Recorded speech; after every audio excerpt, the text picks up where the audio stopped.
Welcome back to part 2 presentation on inequalities in Britain, where the topic is identifying race and gender inequalities in Britain. And in this morning's broadcast, you will hear about explanations for race inequality, lack of action to tackle racism, poverty of aspiration, as well as women facing inequalities amongst other issues to do with race and gender inequalities. This presentation contains upsetting and explicit language, and the analysis is based on an Afrocentric young socialist point of view. Listeners are advised that this presentation may well offend and may be unsuitable for kids. This slideshow illustrates how inequalities has profoundly affected one. This individual story will be discussed alongside statistical research evidence regarding Black and ethnic minority lives in Britain.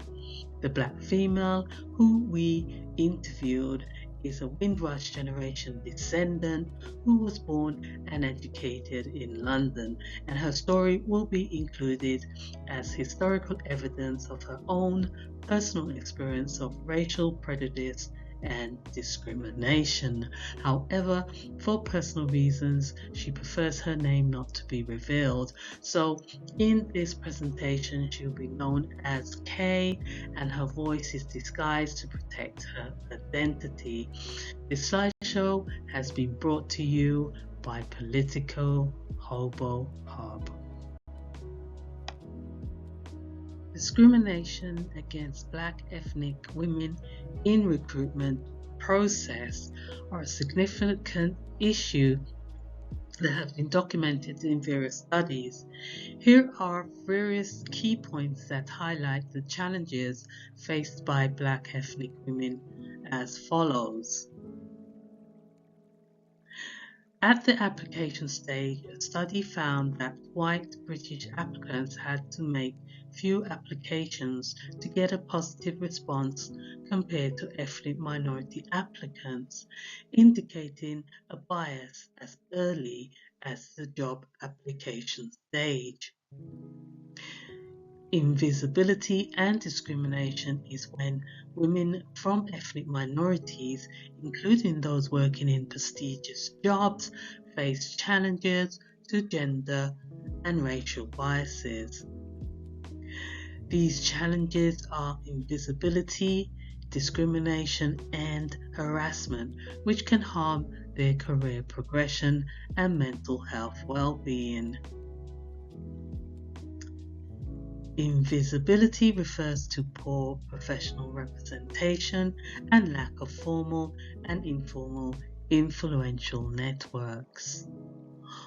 All of this contribute to invisibility in terms of being not recognized as a professional at the point of contact with a client. What about employment insecurity? Well, people from Black, Asian, and minority ethnic groups, otherwise known as BAM, are more likely to be employed in insecure jobs. For instance, a trade union Congress report shows that BAM women are around 5 times more likely as white workers to be employed in insecure work. Stereotyping and biases is a big barrier to career progression because cultural stereotyping by employers can result in Black and minority ethnic women having to take a job at a lower skill level than they are qualified for. This stereotyping can occur at various stages, including interviews and within workplace itself. We asked Kay if she had any problems with applications, and she said that she had found that the application form wanted a detailed account of her school and college qualifications. Kay does not have any formal qualifications, so filling out application forms have left her in a panic. She remembers that filling out job applications for a job at the local drugstore upset her immensely because she had to write down fictitious qualifications in the formal education section which override higher education qualifications achievements. This is because the employer wants to know whether she had a good command of English. She never got a job interview for most jobs that she applied for, and all she often got in return was a standard rejection letter saying that her application was unsuccessful and that they were sorry and good luck in her future endeavors in finding a job. About 12 years after she got her degree, she got a job offer for a National Health Service job, but it turned out that it was a bank staff job, which meant that she had to wait for a job appointment. She went to all the staff training sessions and even got an ID badge, but never heard from the employer after she finished her online introductory training course. Kay also found an office job, but that job did not last for long. After a month of work, she was laid off for no apparent reason, and when it comes to stereotyping, Kate always wanted to be a driver, and she got a job driving a minibus driving disabled children to school. However, the workers didn't like it and said that the work she was doing was a man's job and she should be pushing a pram instead of driving a minibus. From then on, and her driving abilities were always scrutinized and complained about and called into question until she was told her services were no longer needed. And as this was a temporary job, Kay did not have workers' rights or union support to make an official complaint. Young socialists understand how not having any formal qualifications can be a hindrance to getting a job, and for Kay, having to lie on an application form to get a job is disheartening. However, nowadays, not having formal qualifications is not a big problem, as certain application forms have sections for exceptions to the rule, particularly if you are from a disadvantaged background. But if you want a job in healthcare, policing, and in the council, then a criminal records bureau check will need to be done. What a disclosure and barring check does is to make sure job applicants do not have a criminal record of significance. And for your own information, the term BAM used in this presentation stands for Black, Asian and Minority Ethnic. It is used in UK to refer to people who do not consider themselves to be white. However, it is important to note that this aggregate term has limitations and can mask significant differences in outcomes between specific ethnic groups. Instead, when discussing ethnicity, it is recommended to use specific ethnic classifications or refer to ethnic minorities or people from ethnic minority backgrounds where necessary. What are the issues when it comes to tackling societal racism and workplace inequalities? Let us examine the reasons why the British Equality Act of 2010 can be problematic. The British Equality Act of 2010's legislation which regulates social inclusion and diversity have been legal for many years now, but many political commentators say that the inclusion and diversity authorities do not work effectively at all because people who live a busy lifestyle do not have the time to make a complaint of inequality effectively. because artificial intelligence have taken over the telephone system. Hence, this is why dejected individuals fall foul to the acceptance of institutionalized racism within UK society. Young socialists are sad that racist opinions exist and is ongoing tasteless part of British society. And in their opinion, if no one stands up and challenges racial inequalities, then the worst case scenario is that black and ethnic minorities and women are left in abject poverty or working to the will of the oppressors. The problem we have here is that institutionalized racism is here to stay unless there is a drastic change in the thought processes of the wider communities, questions around cohesion, rather than just let's see what happens next. Affirmative action must be taken straight away before everyone starts screaming at the top of their heads at each other over different points of view. We asked Kay if she has had any experience of any societal racism and racism in the workplace, and this is what she said. Sure, of course, a bunch of times. Recently, a bunch of complete strangers walked past me on the streets of London and looked at me and called me cunt face and walked away laughing. Another time, a posse of drunkards had the gall to step to me and say that I have been trafficked to Britain for sex slavery. All of which I found offensive and disgusting because I am an elderly person.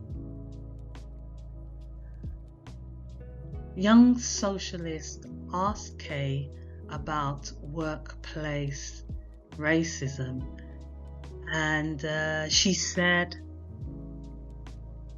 Back in the 1980s, a co-worker came up to me for a chat about race relations and asked me, why do all black people have big noses and why do some of you lot have lighter or darker skin color?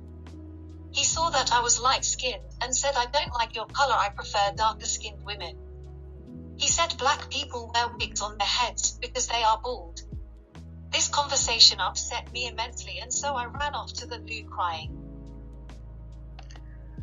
Young socialists reckon that this level of racism is appalling and advises that any unsolicited explicit comments made against an individual walking down the street should be reported to the authorities. But if you are having difficulties getting in touch with authorities, you should make a note of the date, time and place when it happened in your iPhone journal app or notes app if you have one. This is important because when you get the chance to speak to a police officer at the Social Inclusion and Diversity Agency at the police station, you already have the documentation of the Race Relations Act incident at hand.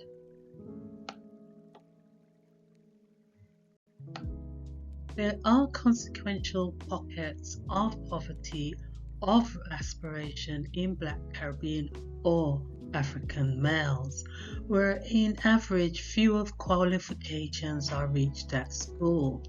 The concept of poverty of aspiration among Black British people or any other community is a complex and sensitive issue that involves social, economic and educational factors. It is important to approach this topic with an understanding that aspirations are influenced by a variety of circumstances and systemic issues rather than being inherent to any group. Research has shown that aspirations among children and families in low-income communities, including those from Black and minority ethnic backgrounds, are often high. However, these aspirations may not always be realized due to structural barriers and inequalities. For example, a study from the Center for Research on Families and Relationships suggests that while all parents want the best for their children, those from lower income backgrounds may be less aware of the possibilities of how to achieve them. Moreover, the Runnymede Trust has found that Black and minority ethnic people in the UK are more than twice as likely to experience deep poverty compared to white people, which can significantly impact their exposure to opportunities and resources. This deep poverty is defined as having an income that falls more than 50% below the relative poverty line. It is also worth noting that the term poverty of aspiration can sometimes be used in a way that unfairly shifts responsibility from educational and economic outcomes from the societal structures to individuals and families. Evidence suggests that the issue is not the lack of aspiration, but rather the challenges in sustaining those aspirations and turning them into reality due to various obstacles. Young socialists have had many discussions on poverty of aspiration, and there are several books about poverty that challenges the notion that children living in poverty do have high aspirations. However, the discussion around poverty of aspiration are multifaceted and should be grounded in understanding of broader social and economic context that affects individuals' opportunities to achieve their aspirations. Young socialists asked Kay if living in poverty left her with no aspirations. And Kay said, As a child, my parents instilled in me that being poor and living in poverty doesn't mean that you are no better off than the ruling classes. They also told me that I have every right to pursue my career aspirations and should not allow my circumstances to get in my way. They always encouraged me to go to the school library and study. The only problem I had with achieving my academic goals in life was my new migrant worker status. What I mean by this is that there are still limited access to quality academic resources and personal tuition. okay, so Kay's parents told her the only problem with achieving her goals in life was that her family aspirations were limited by their new migrant status. But nevertheless, Kay has learned a vast array of knowledgeable subjects over time, but there are more academically advanced individuals that live in Britain and abroad that are well ahead of her academically. This situation puts her at a clear disadvantage because they may well be deemed the better candidate, and she is not getting any younger. So, young socialists asked her how she feels about the academic competition she is facing. And Kay said this.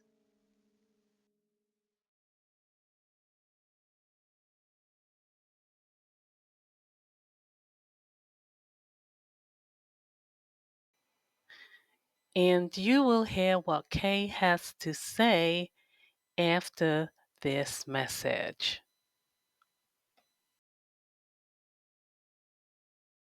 The Windrush Scandal Candlelit Vigil service is coming to the Windrush Fashionista channel on the 4th of July.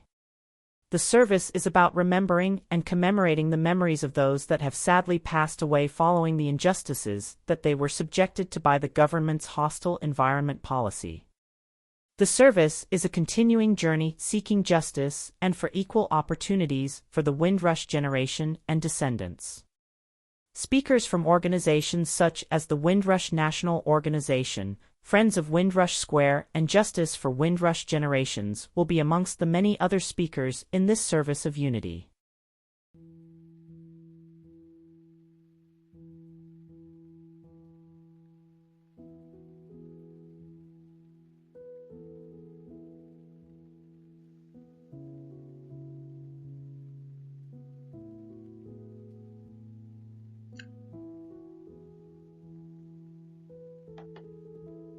I don't care if there are more people who are more advanced academically than me.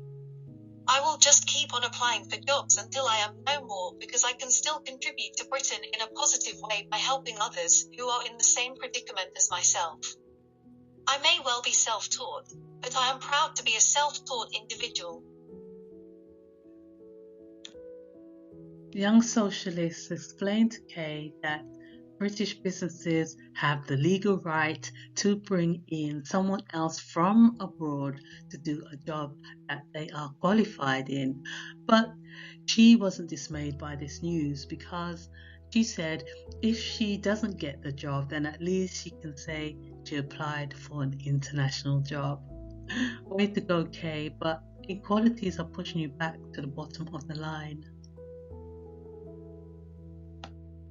The inequalities experienced by women and Black ethnic minority groups in areas such as employment, pay, housing, and social mobility are the result of a complex interplay of factors.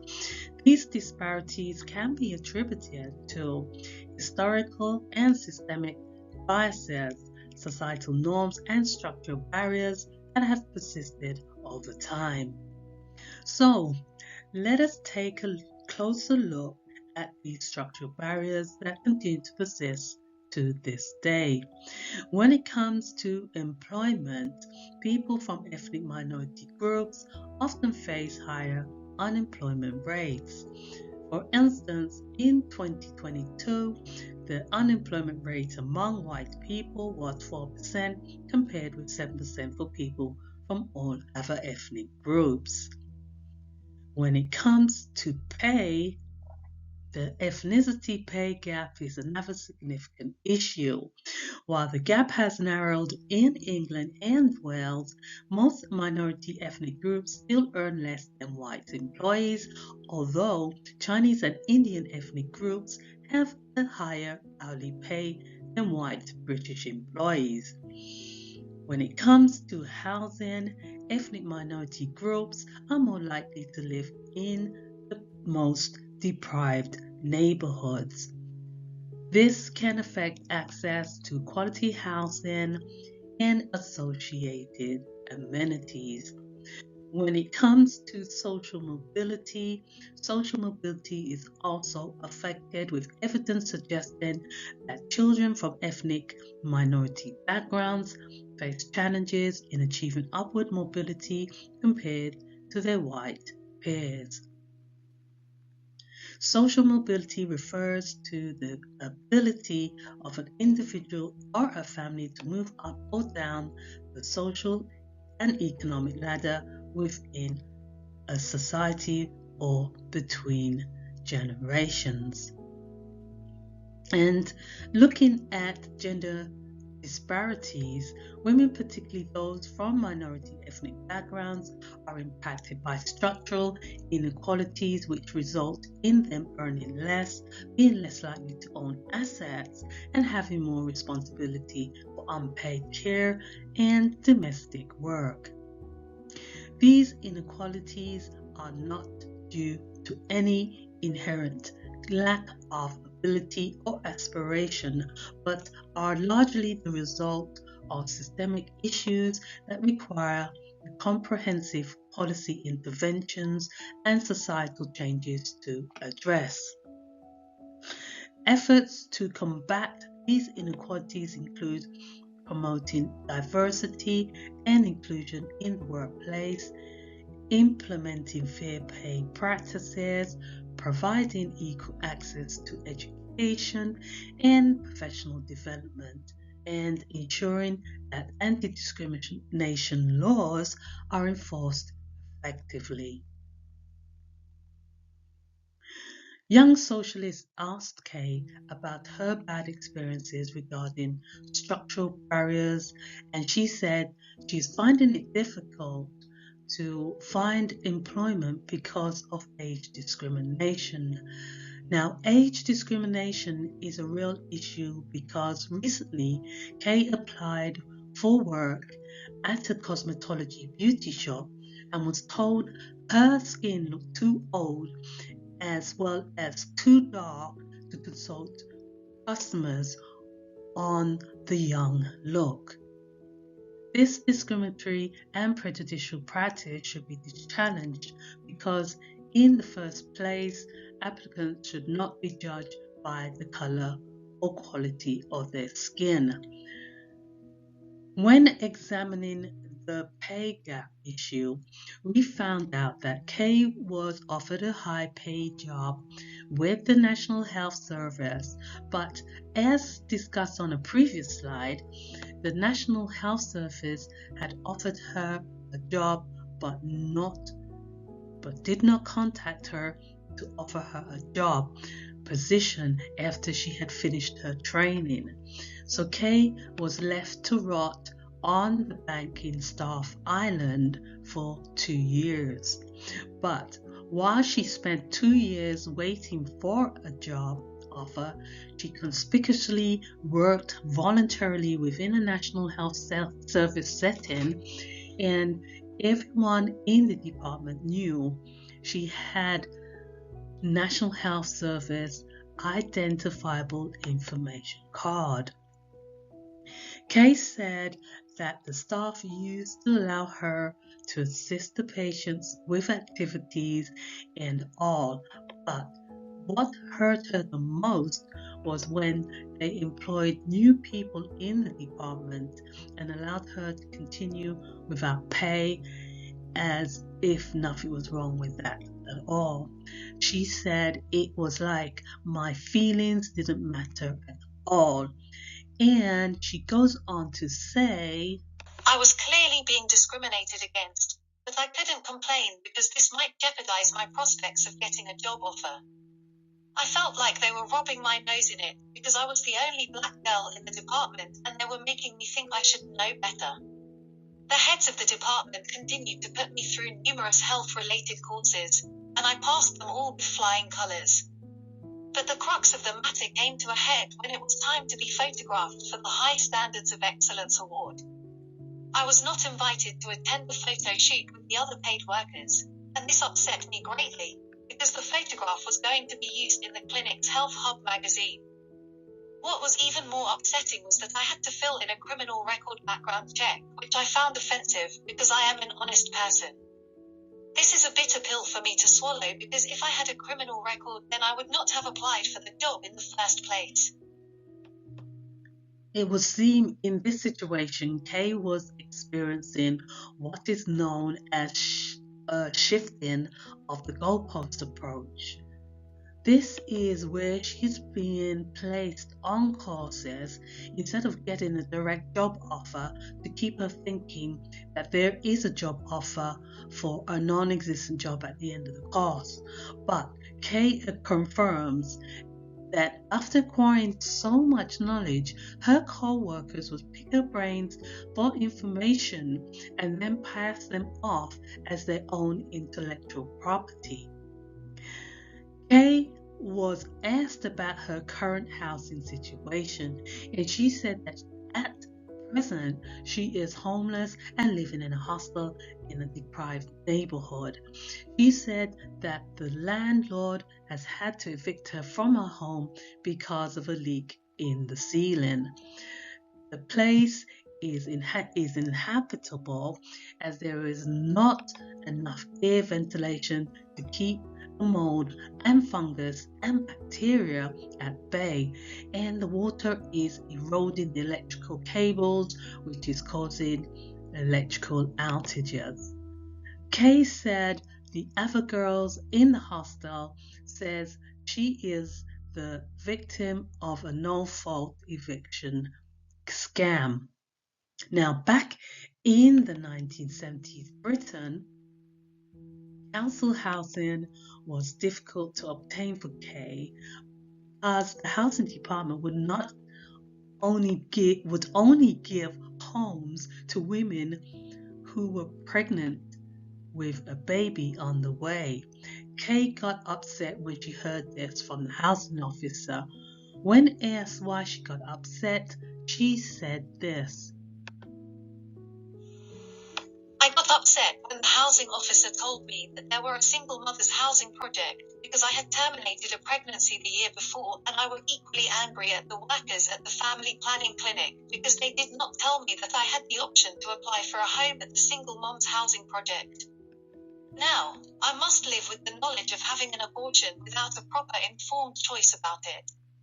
Even though the father of the baby forced me into having an abortion and attended the abortion clinic with me on the day of the abortion. Overall, this didn't make matters any better because up to this day, I think I would have been an outstanding mother.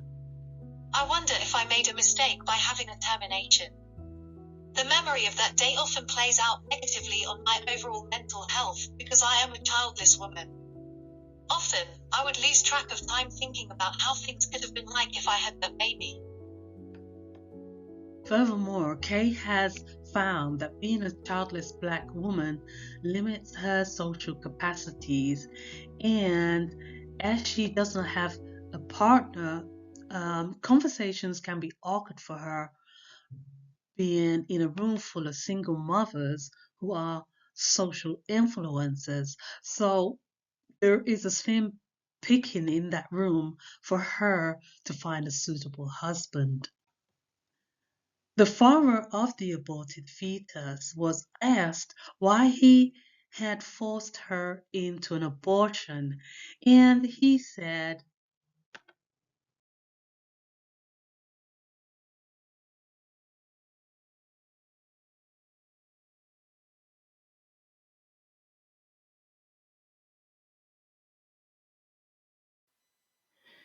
And you can hear what the baby father has to say after this announcement.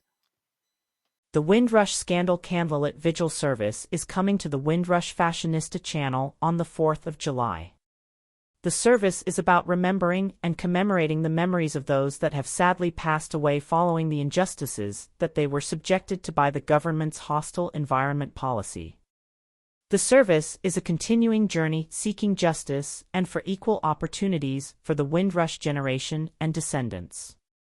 Speakers from organizations such as the Windrush National Organization, Friends of Windrush Square, and Justice for Windrush Generations will be amongst the many other speakers in this service of unity.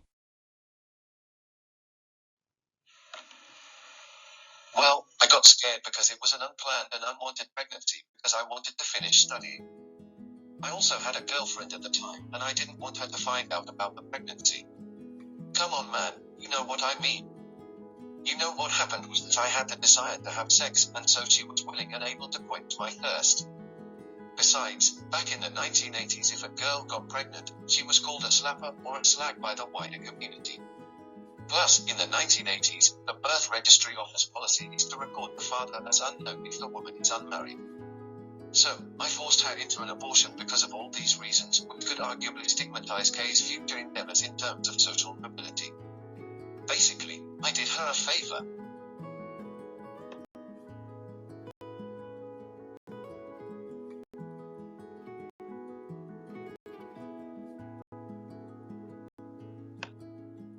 so now we know why Black ethnic minority women experience inequality, but how does gender inequality fit into the inequality framework?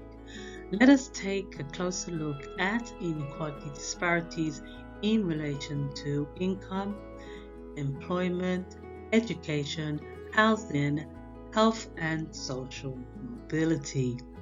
Gender inequalities refer to the social phenomenon where individuals face discrimination, fewer opportunities, and increased violence because of their gender.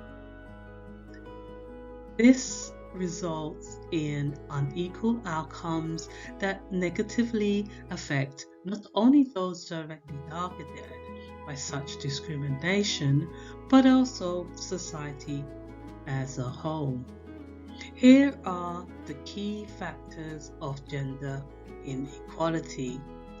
Firstly, in terms of economic inequality, gender can influence earnings, with women often making less than men for similar work. Wage gap inequalities also a factor in terms of ethnicity, race, age, and parental status. Secondly, in terms of political representation, we all know that men have historically dominated political spheres. This situation has led to a lack of significant representation for other genders.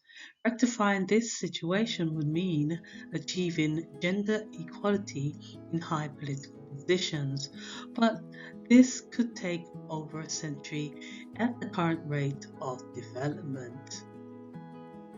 Thirdly, in terms of education access, unequal access to education for girls leads to long-term barriers, including limited job opportunities and increased risk of gender-based violence. And finally, in terms of healthcare disparities, gender can also affect access to quality healthcare, with women and girls often facing worse healthcare outcomes due to systemic biases. But bear in mind that gender inequality is an international issue that manifests differently across cultures and societies. It is rooted in systemic and historical biases as well as discrimination and requires concerted efforts to address and overcome. In summary, young socialists are continually campaigning to stop the lack of economic opportunities for women because women often face wage disparities, occupational segregation, and limited access to higher paying jobs. This must stop. Young socialists demand that the government fight for equal pay, workers' rights, and policies that address economic disparities between genders. And in terms of political representation, Politico Hobo Hub concurs with socialist feminists' findings that there should be an increased representation of socialist women in political institutions, and that gender gaps that persist in political leadership roles only hinder women's influence in the decision-making process. Young socialists would like to see equitable access to education for all because gender disparities in education include unequal enrollment and unlimited opportunities for girls, all of which only continues to perpetuate gender stereotypes affecting subject choices. If there were a young socialist international, healthcare disparities would not exist because the socialist framework would highlight the importance of universal healthcare.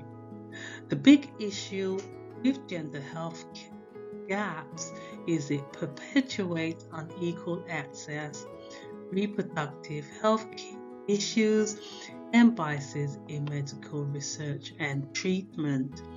Additionally, gender inequalities intersect with other social factors, and addressing them requires systemic changes. If listeners would like a more detailed insight into the social phenomenon of gender inequality, then go online and search for reports on structural inequalities, structural racism, and all social determinants of healthcare. So, what is the wage differentials between men and women?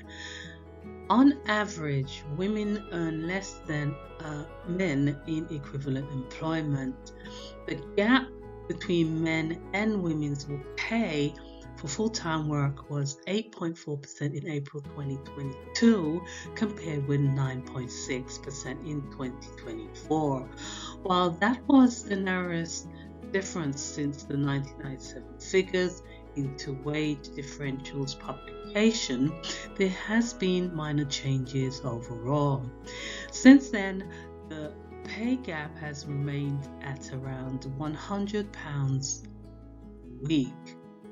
According to the Office for National Statistics annual survey of hours and earnings, men working full-time earn an average of £600 per week, while women earn £280 per week.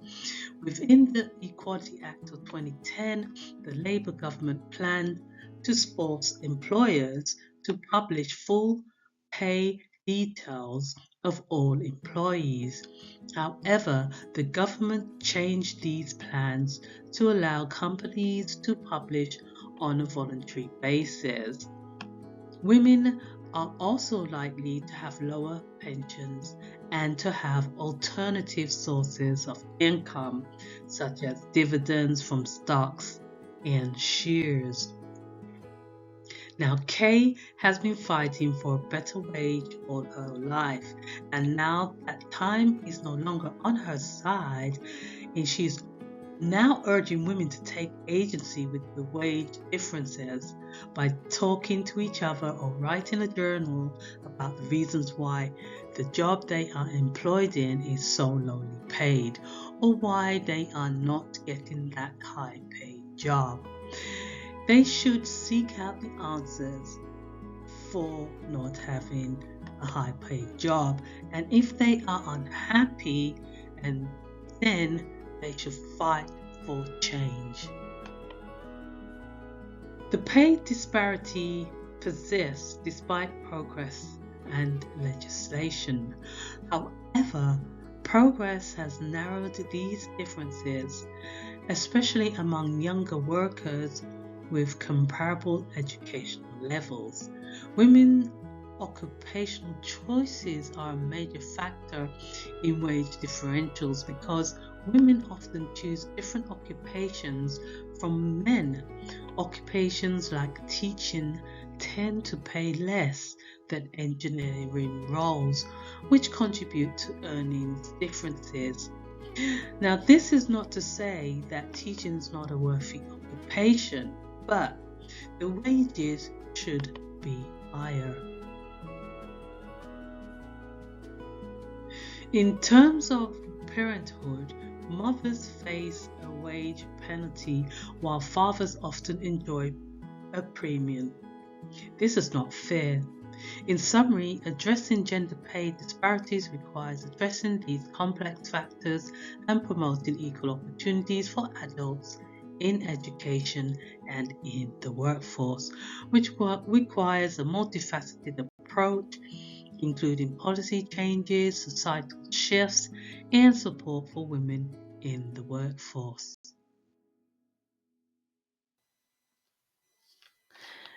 The last slide on employment will be after this announcement.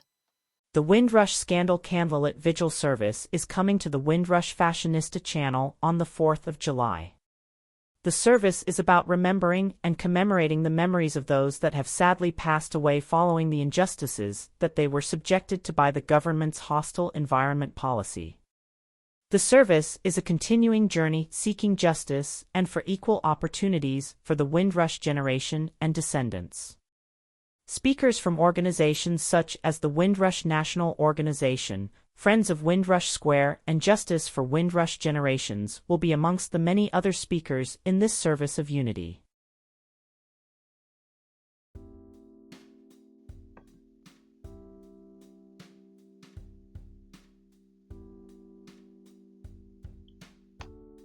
Women tend to be in lower paid employment. Women are concentrated in the 5 C's. The 5 C occupations are caring, cashiering, catering, cleaning, and clerical work. These employment areas are notoriously known for paying women low wages. Women are also less likely to be employed, economically active, offered promotion, or to access training courses when compared to men. In Scotland, A Scottish Parliament paper revealed that 40% of women work part-time compared to 16% of men, and that more men are self-employed than ever before in recorded history. So let us take a closer look at the 5 C's. So what we do know is that women who work for a living tend to work in roles involving caring, cashiering, catering, cleaning, and clerical work, which are otherwise referred to as the 5 C's. The reason why they find themselves in these work roles can be down to a combination of historical, societal, and economic factors. So, what are the historical precedents? Well, traditionally, women have been associated with caregiving and domestic roles. Historical precedent has influenced the types of jobs appropriated for women, leading to a concentration of women in these sectors.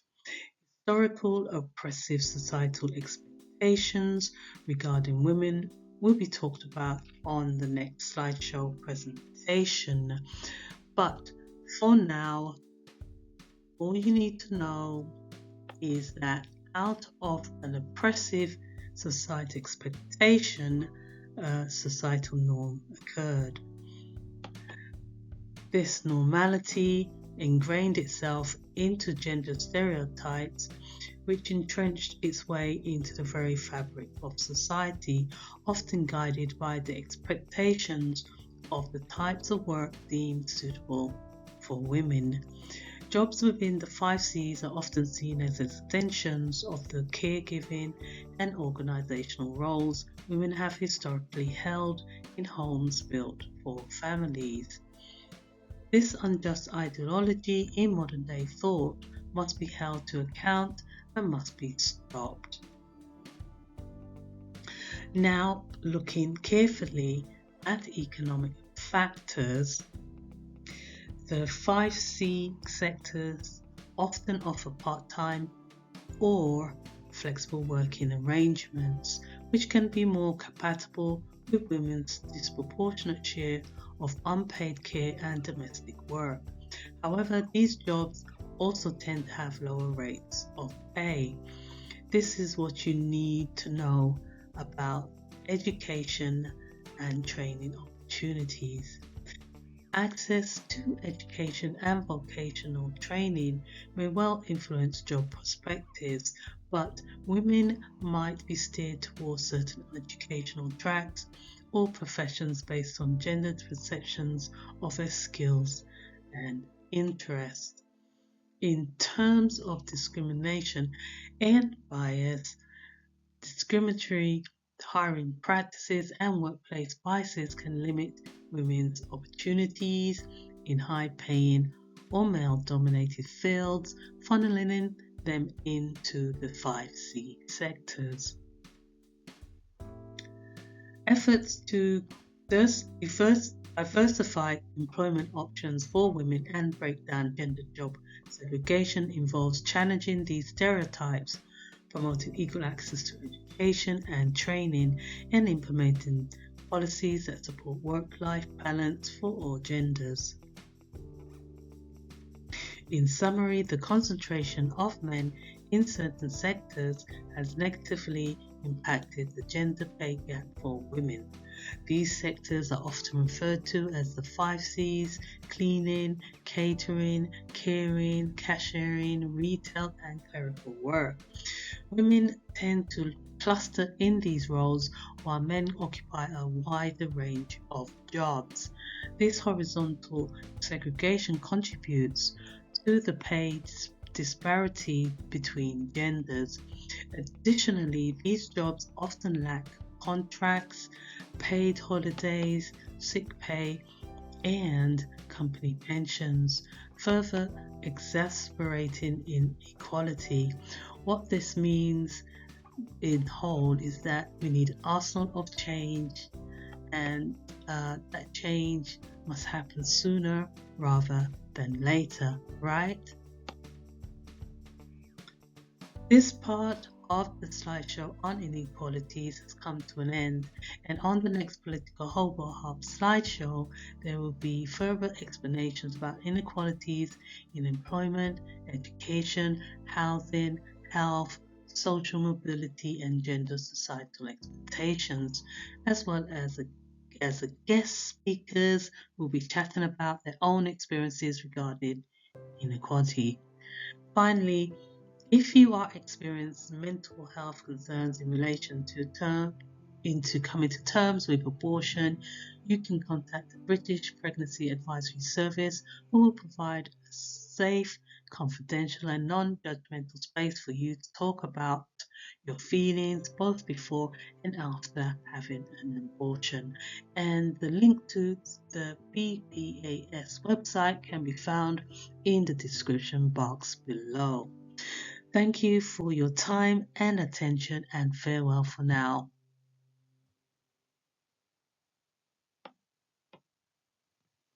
This PowerPoint slideshow presentation has been brought to you by Politico Hobo Hub.